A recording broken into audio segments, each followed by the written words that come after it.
pra gente não perder tempo. Primeiro, boa tarde, dia 8 de fevereiro de 2019, e a gente vai fazer nossa primeira videoaula desse semestre, da disciplina Estado de Direito e Cidadania em Perspectiva Comparada. Meu nome é Luiz Ramiro e eu já tinha me apresentado por e-mail, mas não tinha feito nenhuma apresentação pessoal, direta, também, embora isso não seja muito direto, seja virtual. Mas eu costumo rodar também os polos e provavelmente eu vou encontrar alguns de vocês pessoalmente também nesses encontros, né? Quando isso acontecer eu vou avisar, eu vou entrar em contato e a gente pode estar se programando, né?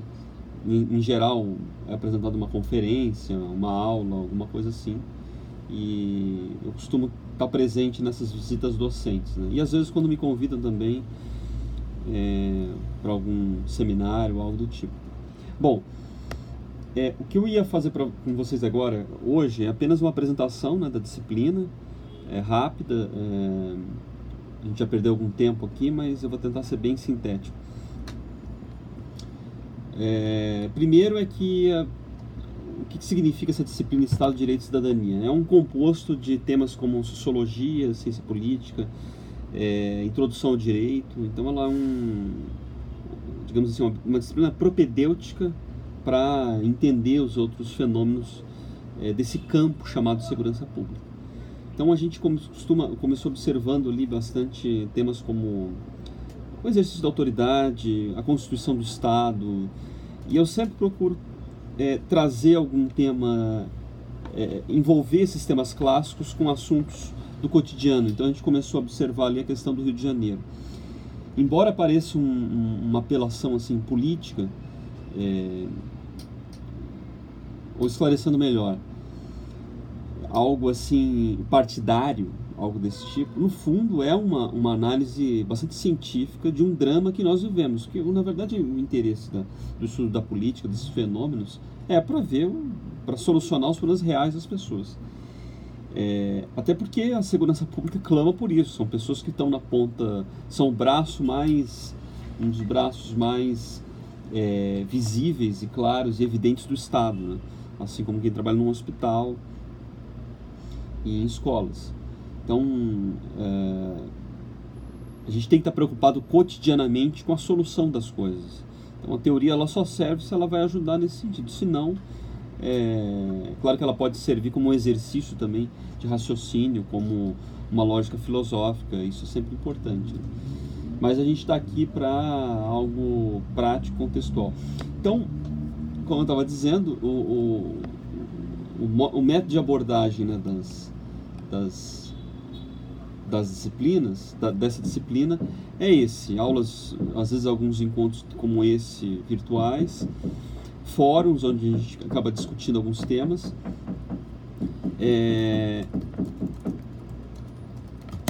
e aí também questionários, avaliações. Eu procuro ser sempre claro nesse sentido. Vocês vão ter também as provas presenciais, né? E em geral o modelo é muito simples, são 2 questões, vocês escolhem uma. O tema normalmente ele tem a ver ou com o fórum ou com alguma coisa envolvendo essas aulas, por exemplo. Por exemplo, eu já antecipo, eu posso voltar nesse tema, né? Mas eu vou dar uma videoaula sobre o tema e eu vou gravar, né? Assim como eu estou gravando essa, eu vou gravar sobre o primeiro decreto desse novo governo, Bolsonaro, a respeito da posse, da comercialização de armas. E então vai ter uma questão mais ou menos envolvendo isso aí na prova. Eu já antecipo dizendo o seguinte: qual é o elemento assim, central, digamos, de uma demanda pública em relação à obtenção da arma de fogo? O que está dentro da questão? Fundamentalmente a legítima defesa, que é um direito fundamental. A mídia tocou muito pouco nesse tema, até por certo interesse, mas isso é uma coisa patente. Uma outra questão que eu vou falar também, que eu vou fazer uma videoaula, e sempre que vocês tiverem algum problema, isso pode acontecer, tá? configuração. Só um parênteses, o Cristiano ali, Silva, não está conseguindo me ouvir, mas entra no link do Hangout do Google, porque que eu mandei ali em cima, que daí você consegue, entendeu? Eu tô falando com os bitola, eu tô falando, mas ele não pode me ouvir, mas eu tentei escrever ali para ele entrar, para ajudar o colega. E quem tiver lá nesse do Google, eu peço para retirar o som, tá? Ah, entendi. Eu é que tinha, agora que eu é que estava fazendo errado, porque eu não estava colocando o som nesse do. Agora sim tem som, peço desculpas, porque eu tinha fechado o som nesse do Gmail. Agora tem som. Peço desculpas. Beleza. Então, olha só, voltando, aí uma outra questão, por exemplo, que pode acabar aparecendo, né, nessa prova aí que eu preparei, é um conceito chamado de subsidiariedade. E eu vou falar um pouco sobre isso. Quem levanta muito essa questão da subsidiariedade são aqueles que demandam mais poder do município, né? A ideia da subsidiariedade é mais ou menos o seguinte: o ente maior só faz aquilo que o menor não pode fazer. Isso a gente vai entrar numa discussão sobre por que a gente tem tanta demanda central e pouca assim, ação local, né? Eu vou levantar um pouco essa bola e isso vai aparecer também. Mas de modo geral, assim, as provas elas procuram abordar todo o conteúdo, a primeira da metade do curso, a outra metade do segundo, né?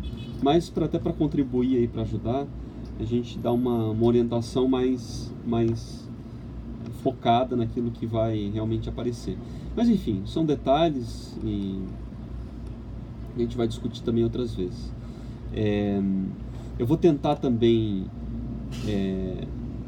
se eu não conseguir assim trazer em videoaulas como essa, eu vou fazer eu vou gravar e aí eu mando para vocês. Talvez às vezes pode ser mais fácil, entendeu?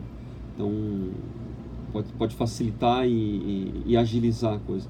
A vantagem de a gente conversar aqui é que vocês têm esse chat ali, quem está participando da plataforma, e vocês podem estar escrevendo às vezes dúvida, alguma questão, eu posso responder na hora, tá? Então pode ficar à vontade nesse sentido. Às vezes que eu não consigo na hora eu anoto e depois a gente continua, né? Mas uma coisa que eu ia falar é que eu participo de um projeto, assim como eu tenho aquele site, não sei se vocês já viram, que está numa das aulas ali uma das ADs, né, uma parte da AD, eu sugiro um texto que é de um site chamado Proveitos Desonestos, tá? Esse site eu sou um dos editores, eu já publiquei alguns artigos lá. É um site aberto, está convidado, eu já publiquei textos de alunos, tem uns textos lá que são muito bons, e inclusive já fiz assim, uma espécie de concurso, assim, o pessoal publicou, foi muito legal, e é um site-blog, né, nessa área de segurança pública, defesa, esses assuntos, comportamento. E também tem um outro projeto que é o projeto Paladino, que estou fazendo com um amigo meu chamado sociólogo Eduardo de Matos Alencar, e eu lancei aqui o nome do o último vídeo que ele gravou. Eu estou no processo de terminar a escrita da tese e eu não estou conseguindo acompanhar tanto e produzir tanto, mas eu devo gravar algum vídeo com ele, né, para que seja postado também no canal. E o blog é esse Proveitos Desonestos. Também por conta da tese eu estou meio parado, tem um prazo agora para terminar fixo e estou na reta final de escrita. Mas o fato é que a gente publicou muita coisa, tem escrito. Eu escrevo também nessa revista Amálgama ali, que é uma que eu compartilhei com vocês, enfim. Isso tudo a gente tem como é um trato direto, tem uma abertura, a gente já circulou coisas de alunos e foi muito legal. Isso foi uma coisa bastante gratificante. E só o Paladino, que é uma coisa nova que a gente lançou agora, está no terceiro vídeo, quarto vídeo, e o Eduardo, que já tem uma inserção boa nas redes sociais, ele tem um bom influenciador, digamos assim. Eu convido vocês até a lerem as postagens dele no Facebook, parece um dos melhores analistas hoje do Brasil em termos de conjuntura política. E ele costuma lá soltar posts, né, artigos. Bom, então, voltando aqui à questão das aulas, né, tem essa maneira que a gente trabalha nas aulas virtuais, e tem esses encontros. Eu elenquei aqui o tema para falar exatamente aquilo que a gente discutiu no fórum da aula 1, que está aberto ainda, sobre um balanço da intervenção federal. Então, na verdade, eu vou fazer o Mário falou, só um parênteses, o Mário falou que está com muitas falhas. O que eu digo é que se ficar persistindo muitas falhas, entrar aqui no outro, nesse do Hangout, né? Aí dá pra ver, assim, vocês conseguirem ver qual que tá melhor. Eu tô com os dois abertos, obviamente, mas aí cada um vê como é que pode funcionar melhor. Mas enfim, então entrando já nesse tema do balanço da intervenção federal, eu vou jogar aqui para vocês como é que eu organizei 6 pontos assim que a gente poderia apresentar até como estrutura, por exemplo, se for escrever um artigo sobre o assunto. E aí eu vou explicar cada um deles. E aí o que vocês tiverem também apontamentos, questões, observações, críticas, vocês podem colocar. Na verdade, a ideia, eu quase como assim, vou resumir um pouco aquilo que a gente conversou lá no grupo. E trazer aqui para vocês, né? Eu informo também que eu não abro tanto fórum, porque eu leio tudo mesmo que eu não responda todo mundo, mas em geral a gente acaba lendo praticamente tudo ali que está sendo colocado. O Wagner falou que não está conseguindo acessar a aula. Wagner, ou você acessa aqui do Hangout no link que eu mandei ali em cima, tá? Ou aqui pela plataforma mesmo, já é a aula, entendeu?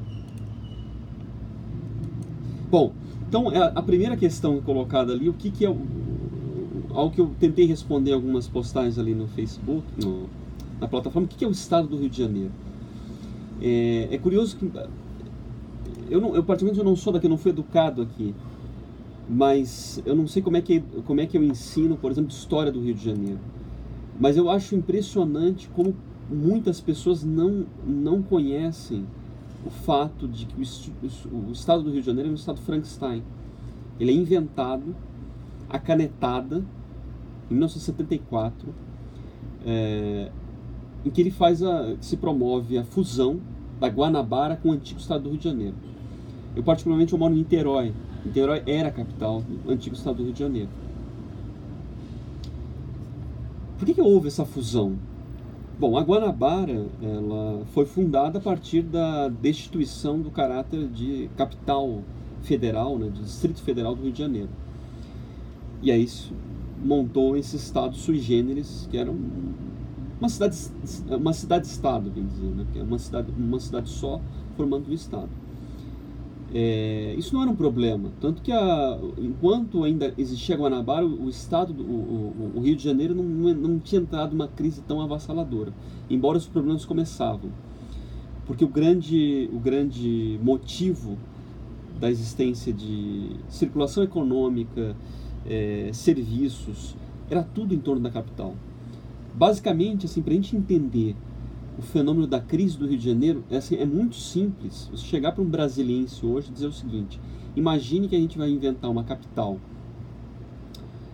no meio do Tocantins, e o que você imagina que vai acontecer com Brasília em 2 anos?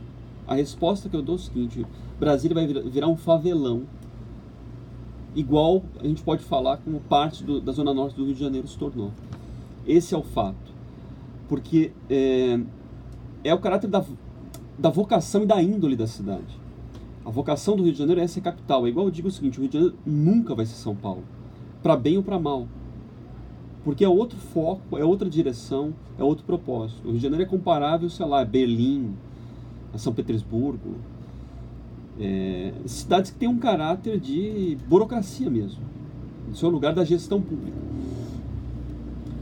Enfim, então tem isso aconteceu, né? Então até 74 existiam os dois estados e houve esse processo de fusão. E a fusão ela foi por um motivo de tentar consertar os dramas que existiam já no Rio de Janeiro. E mais uma coisa, um pensamento dos militares, sobretudo do Golbery, que era o grande assim, oráculo dos generais presidentes, no caso, então era o Geisel. O Golbery ele pensava que era preciso responder ao grande avanço de São Paulo. Porque São Paulo, no final dos anos 60 para 70, começou a crescer muito. E começou a assustar, na verdade. Hoje São Paulo tem de 30% a 35% do PIB nacional. Embora também seja uma população muito robusta. 45 milhões por aí de habitantes, se eu não estou enganado. Mas o fato é que aquilo assustava, na verdade. Um pensamento mais central, né? E aí a ideia do regime militar era, digamos assim, fazer com que outras regiões crescessem. Então a concepção era que o Rio de Janeiro, a Guanabara de então, era uma cabeça sem corpo, porque era uma cidade só, que era um estado. E por outro lado, o antigo estado do Rio de Janeiro não tinha cabeça, porque era um estado muito decadente, muito rural ainda, não tinha essa questão assim de Resende que a gente tem hoje ali com a fábrica da Renault, o petróleo também não era tão desenvolvido em Campos. Então você tinha era muito rural e com IDHs mais baixos, muito aquém, né? Até mesmo de Niterói. Então se pensou em fundir esses dois estados. Na verdade não se pensou, se fez, porque não foi feito nenhum estudo técnico. Foi uma coisa assim, a toque de caixa, na canetada, e vários eventos simbólicos marcaram aquilo ali. Por exemplo, se vocês forem buscar no Google Palácio Monroe, era um dos monumentos mais bonitos do Rio de Janeiro. A canetada, o Geisel mandou demolir. A justificativa foi por causa do metrô, mas era mentira, porque senão você tinha que demolir todos os prédios que o metrô passa em cima, passa embaixo. O fato havia um interesse do regime militar de realmente efetivar a transição para Brasília, porque até 74, e isso inclusive segurava um pouco, ou melhor, um pouco não muito, de toda a gama de serviços do Rio de Janeiro, até a existência da Guanabara, o Senado, por exemplo, federal, ele funcionava em parte no Rio de Janeiro, porque os senadores, muitos não queriam morar lá, ou moravam, sei lá, terça, quarta e quinta, ou terça e quarta, e despachavam no Rio de Janeiro. Então isso acontecia. Você tinha assim, vários senadores que simplesmente ficavam despachando às vezes a semana inteira. Às vezes, tinha feriado, o cara ficava aqui, mesmo que o sujeito fosse, sei lá, da Paraíba, ou do Ceará, do Rio Grande do Sul.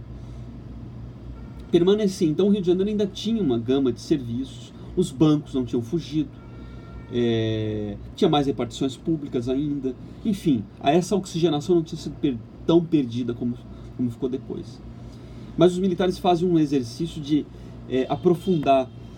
Aí é que está, não é foi um grande erro porque não foi preparado. Eu não posso dizer assim que foi uma coisa maquiavélica para acabar com o Rio de Janeiro. Eu acho que muito pelo contrário, se quis fazer alguma coisa, mas a direção foi muito errada. Também não houve, obviamente, consulta popular, tanto que há uma ação no Supremo questionando a falta de consulta popular, porque a população não foi consultada mesmo quando você teve a nova Constituição de 88, e lembre-se que se a gente olha só, se nós tivemos em 93, inclusive uma decisão sobre a monarquia, por que algo tão menor que diz respeito a uma decisão que foi tomada num momento que não era amplamente democrático, digamos assim, isso não foi colocado à discussão. Então tem uma ação sobre isso, não sei se uma hora isso vai surgir, mas o fato é que existe essa questão. Por que não foi posta em discussão a escolha popular a respeito do Rio de Janeiro? Né? Se as pessoas queriam realmente manter essa fusão ou não. Bom, então esse é um fato, então, para a gente entender como é que o estado do Rio de Janeiro ele é um estado Frankenstein. Eu mencionei ali na plataforma várias tentativas, várias ideias que surgiram quando a capital foi para Brasília, de amenizar, porque alguns já viam já que aquilo ali ia dar M, ia dar problema, porque era uma loucura. Olha só, eu já fiz pesquisa, e o grupo de pesquisa onde eu faço doutorado, a gente já levantou já discussões dos jornais dos anos 50. A análise internacional de fora era uma análise assim, ó, as coisas de Brasília eram uma loucura. Vários, por exemplo, François Moreau, que era um crítico literário francês, ele escrevia no Le Monde dizendo assim, não, tem um maluco no Brasil chamado Juscelino Kubitschek que vai inventar uma capital no meio do país. Porque vocês imaginem a Rússia construindo uma capital no meio da Sibéria, a Austrália no meio do deserto, o Canadá no meio do gelo, mas o Brasil realmente fez. O sujeito conseguiu fazer um negócio no meio do nada, e realmente era o nada. Enfim, então o fato é, a gente se engana em relação a isso, porque a propaganda foi muito bem feita. A propaganda de Brasília deu certo. A gente esqueceu dos problemas, mas... e a gente esqueceu dos problemas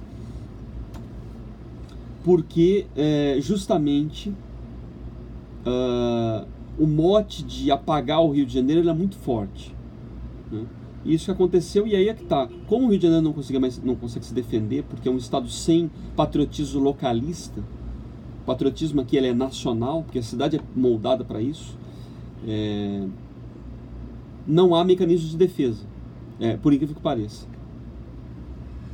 Posso falar disso mais à frente. Mas, bom, enfim. Então foram algumas tentativas de dissolver esse drama foram observados. Por exemplo, houve um projeto no início, já nos anos 60, de que antes de ter inventado a Zona Franca de Manaus, você fazia uma Zona Franca no Rio de Janeiro. A proposta era fazer com que o Rio de Janeiro fosse uma Hong Kong. Quem não sabe Hong Kong, por que Hong Kong se desenvolveu tanto economicamente, além de ser um polo financeiro? Porque era praticamente uma zona franca para comércio, para indústria, então as taxas praticamente zero, muitas indústrias se localizavam lá. Houve uma pressão muito forte de fora para que isso não acontecesse. De fora, que eu digo, dos outros estados, né? Sobretudo São Paulo, porque porque olha só, até os anos 70 havia uma concorrência pau a pau, Rio de Janeiro e São Paulo, contra a indústria. Não era uma coisa tão distante quanto a gente tem hoje. Se não fosse, se você tirar o petróleo do Rio de Janeiro e aquela meia dúzia lá de fábricas de automóvel em região de Resende, acabou. Nem se compara a São Paulo. Mas até os anos 70 comparava-se, sim, era muito equivalente. Então a proposta era realmente essa, né, de você... isso, quem pensou, inclusive, foi o Roberto Campos, que é um pensador liberal, né, um ministro depois, mas isso não deu certo. E aí a tentativa mais tarde foi essa de unir os estados. E aí a gente percebe que o Rio de Janeiro, a partir desse momento, ele transita entre duas situações. Ou são governadores pautados pelo centro, com pires na mão, tá? Pelo centro que eu digo pela União, ou são arrivistas, em que o Rio de Janeiro é um palanque para a nação. Brizola, olha só, Brizola é gaúcho, ele volta do exílio, ele quer ser presidente. Para onde ele vai? No Rio Grande do Sul tem um momento que você não sobe mais, entendeu? Pode ser governador lá 30 vezes, você não sobe mais. O cara do Ceará não te vê. O cara do, sei lá, de Goiás, entendeu? Agora, qual é o lugar palanque? São Paulo, Rio de Janeiro. Mas São Paulo a aceitação não é tão tranquila, porque os redutos são muito fortes, as elites são muito entranhadas. Ah, mas o Lula era pernambucano. Não, mas ele fez toda a sua trajetória nos sindicatos, uma coisa nova. Mas vai lá do nada, entendeu? Agora, o Rio de Janeiro é um lugar de aceitação. Você vê, por exemplo, até na esquerda, né, o mais recente, aquele deputado do PSOL, Babá, para onde ele veio? Para o Rio de Janeiro. E conseguiu assumir até um cargo. Então, assim, o Rio de Janeiro é um palanque. E é um palanque fácil de entrar, é um lugar de aceitação. Isso é bom. O problema é que isso faz com que o lugar seja abusado, o local se torne fique usado, na verdade, né, pelas pessoas. E o fato do Brizola é muito claro isso. O destino dele era ser presidente, ele queria ser presidente. E não governador do estado do Rio de Janeiro. O governador do estado do Rio de Janeiro era um palanque para subir. Então essas duas pautas, né, de tipo de governador é o que mais a gente viu no caso da história do Rio de Janeiro desde 82. Então, o que eu diria assim, o início da crise do Rio de Janeiro é que é um estado Frankenstein. A estrutura tem problema. Por mais que a gente fale assim, tem um problema grave de corrupção, de mau funcionamento da máquina pública, etc, etc, mas os outros estados também têm. Alguns estados estão em crise, sim, mas nenhum outro uma crise tão crônica e nenhum outro uma crise tão proporcional. Porque o fato é o seguinte, uma coisa é a gente observar, sei lá, a criminalidade em Alagoas, embora tenha lá os seus caciques, Collor, Calheiros e tal, é um estado pobre, de fato. Se os recursos deles forem mais avantajados, eles conseguem segurar muita coisa, porque a gente não se engana, a gente não pode se enganar. Por exemplo, por que o filho do Calheiros é eleito assim, com aprovação de 80%, 90% em Alagoas? Porque, de fato, localmente eles conseguem manobrar direito o negócio. Não sei se quanto que roubam, enfim, não é o ponto.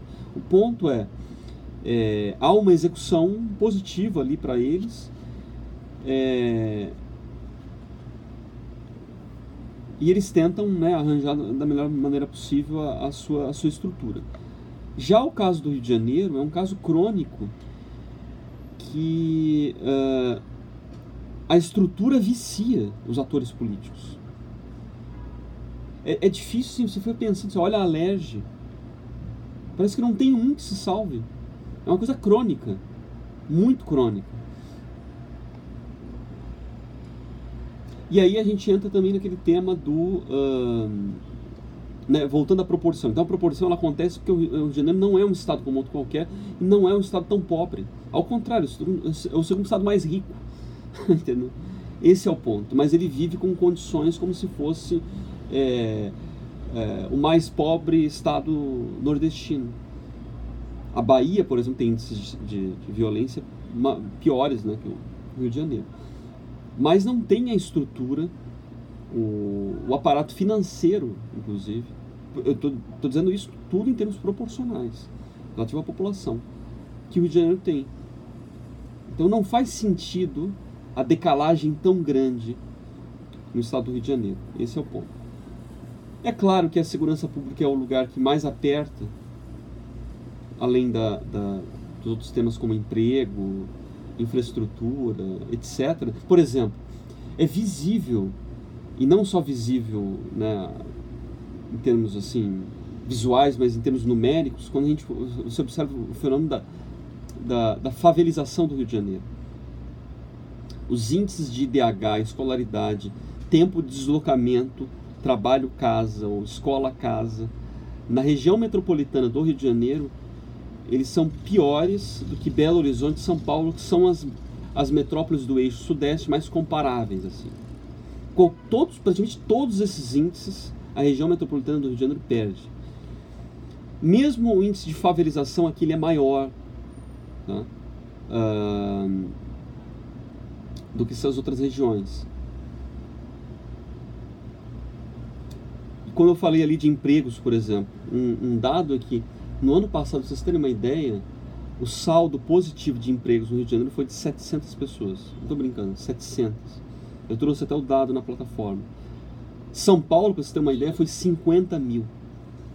Nossa, que isso? É gritante, é gritante. Isso na cidade, né? Tô falando, o saldo.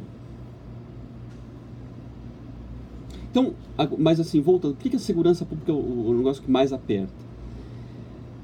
Porque quando a Constituição de 88 foi feita, ela foi pensada para que os estados se administrassem de forma mais própria descentralizando um pouco, a ideia era essa, né? De modo que a segurança pública, que é o eixo, porque a segurança pública é o eixo da autoridade local, porque aquilo na ideia quem tem a violência legítima, a capacidade de exercer a violência legítima é quem tem poder. Então, a segurança pública ficou com os estados. Embora a prática constitucional, a prática dos governos depois, foi de uma alta centralização em quase todos os ramos que a gente percebe. Tanto que a dependência dos governos locais, municipais, estaduais em relação ao centro é gigantesca. Por outro lado, é curioso porque, como você tinha uma ideia de exercer a autoridade localisticamente, os estados é que tomaram para si essa responsabilidade. Por isso que o grande diferencial dos estados, na verdade, é a segurança pública. É o que de fato se diferencia realmente. A gente vai a Minas, é outra farda, a São Paulo, a Espírito Santo, a Santa Catarina, etc. Então, se tornou uma coisa anômala, de forma geral, no país inteiro, que houve um processo de alta centralização de atribuições para a União. Por isso que assim, um presidente da República é quase um imperador. E o resto a gente quase esquece do governador, prefeito, em alguma medida, né, uma série de atribuições. E, por outro lado, uma hiperconcentração de demanda sobre a segurança pública, sobre os estados. O fato é que, à medida em que quase todos os estados começaram a degringolar em recursos e ter dificuldades na segurança pública. Isso a gente está vendo agora acontecer, agora. Tá? Talvez nos últimos 10, 5 anos. A questão é que o caso do Rio de Janeiro, a gente se confunde, a gente coloca no mesmo patamar, mas é errado fazer isso. Porque os índices de violência, criminalidade, desmantelamento do Estado, vício das organizações de segurança pública, ele advém no Rio de Janeiro dos anos 80. Então há uma diferença exponencial em relação aos outros lugares. Nós nos somamos agora aos demais estados que entraram em crise. Então, ou melhor, os outros somaram a nós. Mas o fato é que nós não podemos esquecer do caráter crônico da situação do Rio de Janeiro. E, obviamente, que isso aperta mais, porque se quase que a única grande atribuição do Estado é a segurança pública, na medida que ele entra em crise financeira, em colapso, aí é que ele não consegue fazer nem o mínimo, que é isso aí. Claro que existem outras, mas eu digo assim, a grande assim que o diferencia é essa. Então, isso incrementa esse elemento de crise, né? Essa sensação de crise. Que aí eu ressalto, olhando assim de forma geral, a gente é levado a entender de que isso se assemelha aos outros lugares, mas não é verdade. A nossa condição crônica, ela é diferente. E aí a gente entra também, por que o Rio de Janeiro tem capacidade de lidar com os seus desafios? O grande exemplo é o que eu trouxe até, mais uma vez, estou trazendo um monte de discussão que eu já fiz textualmente, mas o que a gente colocou sobre, por exemplo, o caso dos recursos, né? Naquela palestra ali que está na apresentação do fórum, eu não sei se dava para ver direito, mas eu trouxe uma série de slides mostrando como a administração Beltrame teve o maior aporte de recursos da história de uma pasta de segurança pública no país. E o fato é o seguinte, aquele dinheiro todo, aquele momento de conjuntura do Rio de Janeiro que parecia que você pensava assim, não, agora vai. Porque politicamente, eu não estou falando eticamente, moralmente, politicamente, havia uma sincronia única na história do Estado do Rio de Janeiro, do centro com digamos assim, com o interior e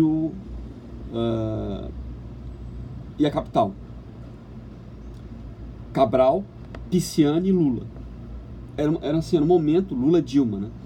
era um momento assim de um otimismo, de que havia sincronia, porque em outros momentos, por exemplo, no período Brizola odiava o centro, era uma briga assim inveterada contra o centro, então ninguém queria dar recursos para o Rio de Janeiro, que ia apoiar um opositor. Em outros momentos isso também aconteceu, mesmo com o Garotinho de alguma maneira, etc. Agora isso parece estar acontecendo.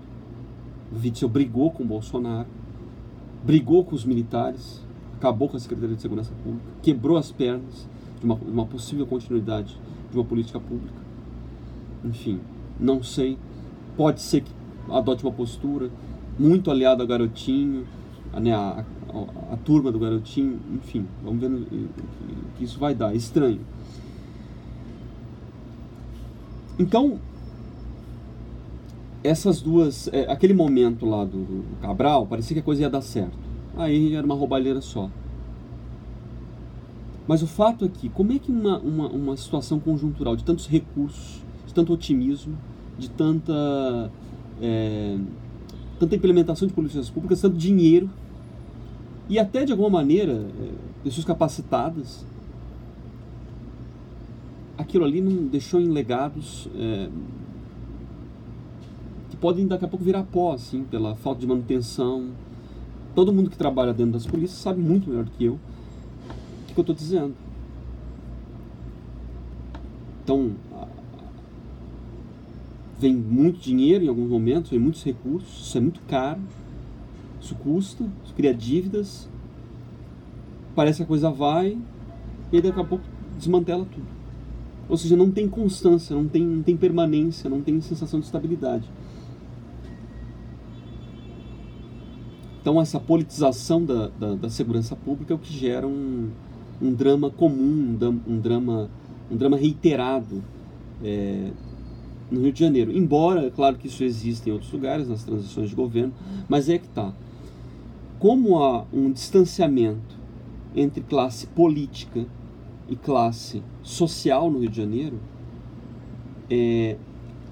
há uma dificuldade maior de permanência das políticas. O que eu quero dizer com desligamento entre classe social e elite política, ou elite social e elite política? Parece que o empresariado só está mais unido a governador no Rio de Janeiro quando é para roubar, tipo Ike Batista, assim. No mais, há quase um desconforto, por exemplo, se você vê classe empresária, até classe jornalística, artística, de estar junto com a elite no poder, a elite política. Isso não acontece em outros estados. É claro que isso, em outros estados, ele gera uma amálgama e uma correlação de forças que protege, de certa maneira, a localidade.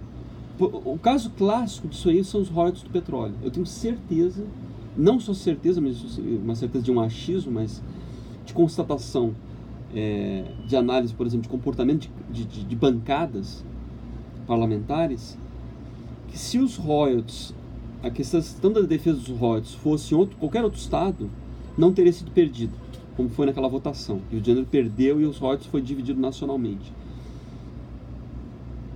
Naquele momento ali se provou como o Rio de Janeiro é um estado esfacelado e que não se protege, porque os deputados e senadores brigaram entre si. Certas votações de demanda local, na Bahia, você vê o sujeito do PSOL com o cara do DEM se unindo. Porque tem um apelo local. Por quê? Porque há uma coesão entre elite política e elite social. Elas demandam, não, peraí. Tem que cuidar de alguma coisa aqui do local, então é uma empresa, enfim, ou empregos, etc. Então há essa coesão. No Rio de Janeiro isso não existe, pelo caráter estrutural do problema. Então acho que isso incrementa essa dificuldade de lidar com a situação, de superar esse problema. Aí tem a questão das intervenções, né? A gente trouxe também as inúmeras intervenções que o Rio de Janeiro teve. Eu dizia sempre num artigo que eu escrevi no passado foi que o Rio de Janeiro sofreu intervenções brancas. O que são intervenções brancas? Intervenções federais que você não diz que é intervenção, que é a GLO. São as GLOs, né? A grande diferença é que a GLO, a politização ainda estava sob comando das forças locais. Porque a GLO, o comando, permanece com o governo do Estado. O grande diferencial da intervenção federal é pelo menos o seguinte: você transfere o comando para o interventor federal, destituindo o poder do governador. E é claro que era uma maneira de dar recursos para o Rio de Janeiro, já que ele não podia receber e não pode ainda, por conta do regime de recuperação fiscal. É um regime meio análogo, como a gente pensar assim, é um processo de falimentar de empresa, né? De falência de empresa. Tem uma série de cronogramas que você tem que cumprir e não pode sair dali. Então a única maneira de dar uma solução drástica ao Rio de Janeiro era essa. Eu lembro que eu coloquei uma matéria ali, que houve uma discussão no Ministério da Justiça, da Segurança Pública também, do antigo governo, do governo Temer. Estava na mesa do presidente uma possibilidade de federalizar completamente o Rio de Janeiro. Isso existiu, esse plano foi apresentado na transição de governo, ou seja, o pessoal do Bolsonaro sabe disso. Essa foi uma possibilidade real de acontecer. Ou seja, se pensou o seguinte: não, intervenção não, federaliza completamente o Rio de Janeiro. Claro que era um projeto de 1 ano, né? Mas era um outro patamar já. Bom, então essas intervenções, mas o que significa essas intervenções? Tá? Primeiro, uma coisa que eu até vi assim, olhando um panorama geral daquela enquete que eu fiz ali, que eu deixei na primeira aula, é como a aceitação do ente federal no Rio de Janeiro, ele é suavizado, ele é até agradável. O fato de publicamente as pessoas, mesmo não sabendo o que ia dar, terem uma aprovação maciça sobre a intervenção é um dado sobre isso. E mesmo os profissionais de segurança pública. É raro eu encontrar alguém que achou odioso ou não gostou. Alguns falam, não, é óbvio que foi uma escolha política, circunstancial do governo Temer, ok. Mas aí eu sempre devolvo, tá, mas você queria o quê? Não fizesse nada? O Estado ia à míngua. Alguém até escreveu lá que entraríamos num estado de sítio, ou até num estado de guerra mesmo, declarado constitucionalmente. Ou seja, o grau de incolumidade local é tão grande que o ente federal ele é aceito aqui com uma tranquilidade. Mais uma vez, isso não acontece em outros estados. Quem trabalhou nesses momentos de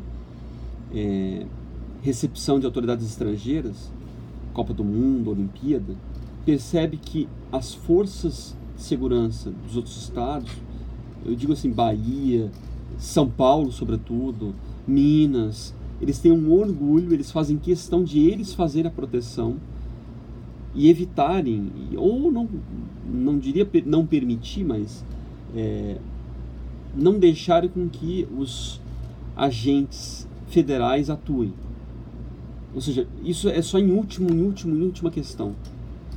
Quase toda fala, por exemplo, de comandante de polícia de São Paulo diz o seguinte: não, o nosso grande objetivo é não fazer com que nós nunca tenhamos que chegar em algo parecido com o Rio de Janeiro, que toda hora tem força federal lá presente, Forças Armadas ou Força Nacional, alguns dizem Farsa Nacional. Enfim.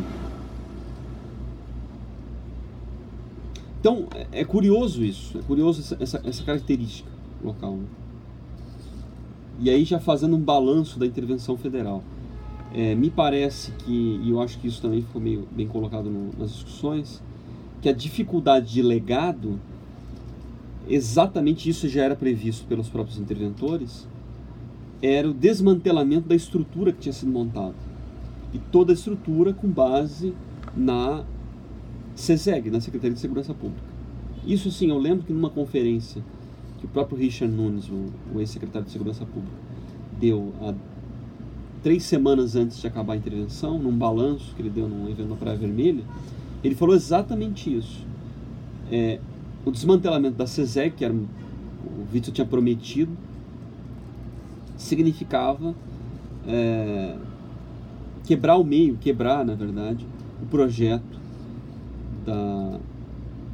a sequência, né, do trabalho da intervenção federal. Houve por algum momento, e aí uma questão da política, ou da politicagem, que a gente não sabe os detalhes, porque foi muito curioso como a eleição no segundo turno, o Paes demandando, sendo realista, né, observando que o Eduardo Paes, observando que você tinha que ter um acompanhamento dos militares que eu digo da Força Nacional, das Forças Armadas, do Exército, né, na continuidade nesse ano de 2019, ele colocava isso de modo bem amplo. O Witzel percebe que isso é uma coisa não é de se jogar fora, termina a sua campanha e vence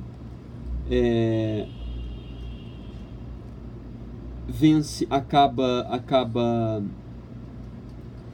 colocando essa necessidade de pedir a presença de forças federais da União, mas em algum momento ali isso é quebrado, e aí há dessa decisão de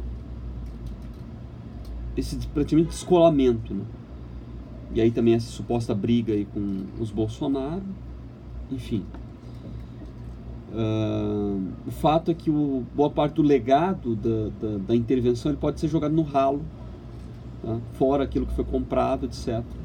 Justamente por essa quebra de comando e esse não sequenciamento de políticas públicas. Porque há politização nas ações, não há visão de continuidade e, enfim, torna-se dramático a resposta ao ponto 6 ali, que é o ponto final. E daqui pra frente, como é que vai ser? O que eu coloco, que eu tenho analisado é o seguinte: a partir do momento em que o Ceará for aqui, entre aspas, o Ceará que eu digo assim, deu um debacle de disputas de facções, e que começar a queimar ônibus, a gerar um caos maior do que nós já vivemos. Eu moro perto do morro, por exemplo, quando tem tiro, todo mundo sabe disso, quase todos os lugares do Rio de Janeiro.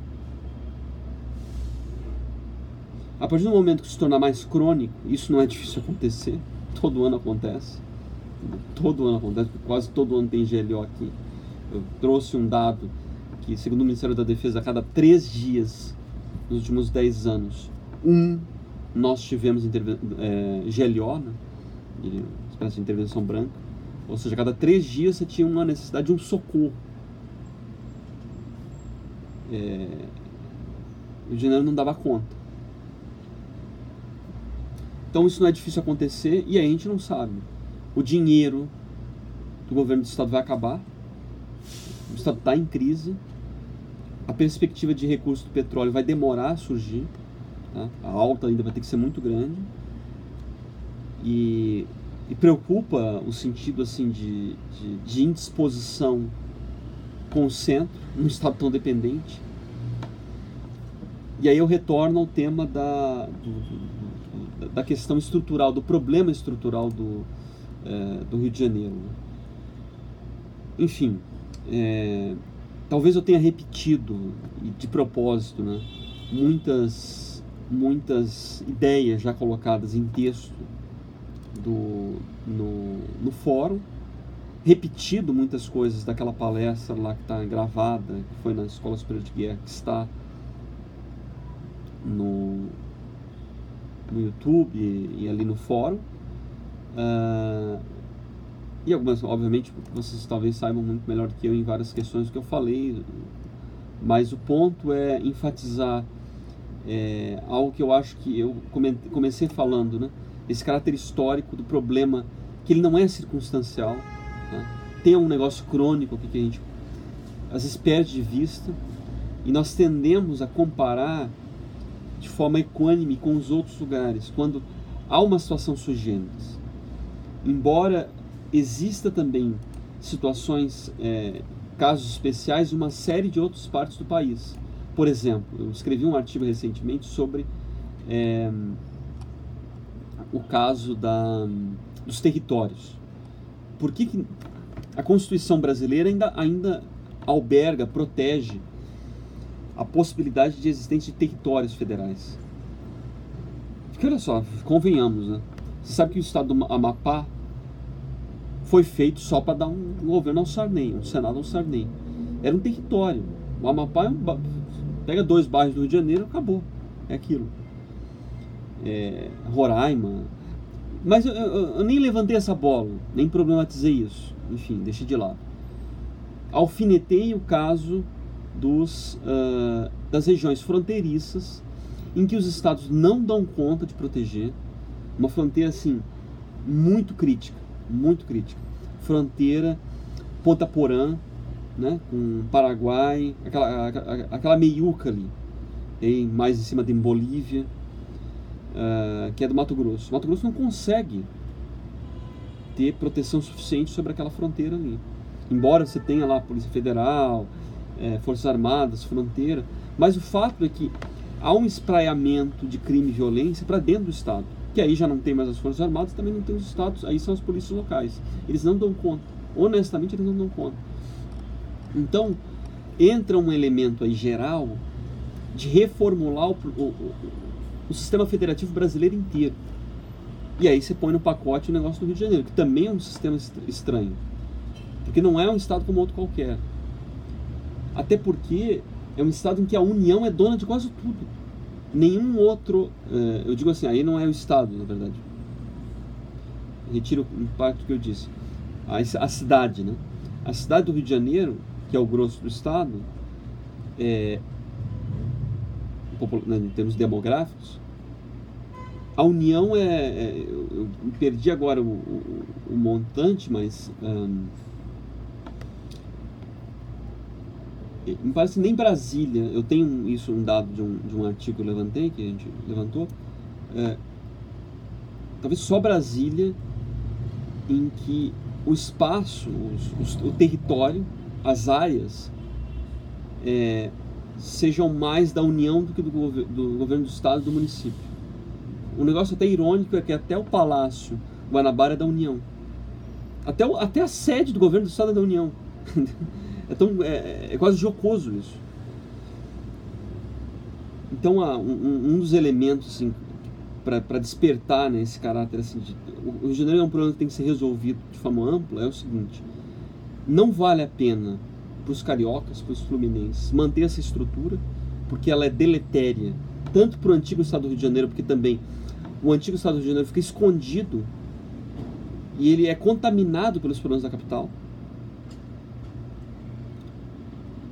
Então não há vantagem para ninguém essa situação, porque todo mundo fica numa miséria, achando que está bem, paga caro para viver, o Rio de Janeiro é muito caro, e acha que está bem. Você vai em qualquer outro lugar, você fica admirado como as diferenças são gritantes. E proporcionalmente é chocante, porque não é um lugar pobre. Aí é que está. E não é vantajoso para o Brasil a situação do Rio de Janeiro, porque o Rio de Janeiro é a vitrine. É a menina dos olhos, é o lugar que qualquer estrangeiro pensa. Qualquer símbolo de Brasil aparece o Cristo Redentor. A primeira coisa que vem à cabeça, ou Praia de Copacabana, Praça da Tijuca, essas coisas, vêm de uma maneira assim, gritante, né? Maracanã. Então, sem contar que o Brasil foi fundado aqui, né? O Brasil como tal, Salvador foi capital, ok, foi capital lá atrás, mas o Brasil de fato foi fundado, e o Brasil se tornou inclusive capital, no Rio de Janeiro capital de um império europeu, isso em nenhum outro lugar do mundo aconteceu, no Rio de Janeiro. Então todo o caráter de Estado-nação está aqui. Não vale a pena deixar esse lugar a mim, até porque economicamente é muito caro. Hoje, essa situação de viver de emergência, ficar atuando de forma emergencial, é muito custoso para o país. É algo assim... eu tenho levantado, até se alguém depois quiser escrever e me ajudar, eu tenho tentado pegar pelo site da Transparência Brasil. Eu já pedi, até um aluno tem tentado me ajudar, mas não tem conseguido. Eles não respondem direito, demoram, dão mais prazo. Queria pegar o seguinte dado: qual foi o aporte de recursos na área de segurança pública para o Rio de Janeiro, pelo menos desde os anos 90? Tá? A gente vai entender assim quanto a União já bancou no Rio de Janeiro.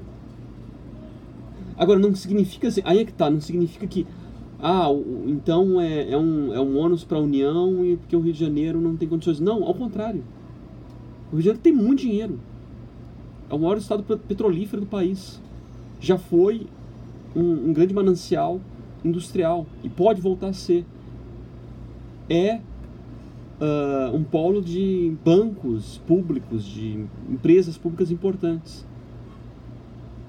Tem uma indústria química ainda pujante. Tem recursos, claro que tem. Mas por que isso não chega na ponta? Aí é um grande mistério, na verdade. E outra, existe um fator de corrupção crônica, política, suja, assim, que todo mundo é enlameado com essas coisas, das piores maneiras. Não vou tocar assim no ponto do Flávio Bolsonaro ou até, por exemplo, da esquerda envolvida, às vezes, com coisas muito graves. Enfim, não vou me avançar nessas situações, mas vocês sabem do que eu estou falando. Mas o fato é que não é por inabilidade política, porque os políticos do Rio de Janeiro são muito habilidosos. Você vê o Rodrigo Maia. Antes, quem era o manda-chuva da Câmara? Que é a principal presidência das casas. Era o Eduardo Cunha. Sujeitos enlameados, sujos. Tudo bem, esse é um elemento. Quer dizer, tudo bem não, tudo mal, ok. Mas eu digo assim, no caráter de fazer a política, o grande drama é por que esses caras se enlamearam. Porque eram caras muito inteligentes, muito habilidosos. Ninguém sabia mais até hoje de regimento da Câmara, de driblar, fazer as mais diferentes situações do que o Eduardo Cunha. Inclusive, de fato, ele manobrou de forma, digamos, eu diria positiva, particularmente, por impeachment da Dilma. Foi assim, elementar a posição dele. Agora, era um bandido. Está preso, enfim, merecidamente. O fato é por que pessoas tão habilidosas se sujam de forma tão fácil.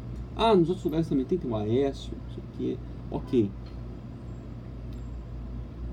Mas a gente tem uma situação mais crônica, né? Para a gente ter todos os governadores vivos que já passaram pela prisão, o nosso buraco é mais embaixo. Né? Um outro lugar que é sujo também, que é corrupto, porque o dinheiro vem fácil, é Brasília também. Lá também é cheio de governador distrital. Mas é que tá. O problema é, o dinheiro não pode vir fácil. Você tem que ter um elemento de responsabilização. Ou, eu diria melhor, no caso do Rio de Janeiro, do Distrito Federal de Brasília também, e do Rio de Janeiro se tornando um segundo Distrito Federal, é que os recursos daquilo que for, crucial, diria assim, saúde, segurança pública e educação, tem que ser tutelado. Não pode deixar na rédea solta. Porque senão acontece com o Brasília também, que a corrupção come solta enfim. Bom, eu acho que é isso. Ficou... se vocês tiverem algumas colocações, alguma observação, pode colocar aqui, alguma dúvida, senão a gente fecha já e eu vou tentar colocar isso aqui no YouTube. Mas também eu vou tentar fazer uma gravação menor, mais sintética, até para aquele projeto Paladino que eu coloquei lá atrás no início da mensagem lá, que é um projeto que eu estou com o Eduardo de Alencar, e sintetizando mais ou menos isso que a gente falou. Ou também depois vocês podem escrever pela plataforma, etc. Eu acho que foi isso. O início era para fazer uma apresentação e qualquer coisa a gente mantém contato. Eu vou fechar aqui, a não ser que tenham mais alguma dúvida, alguma colocação.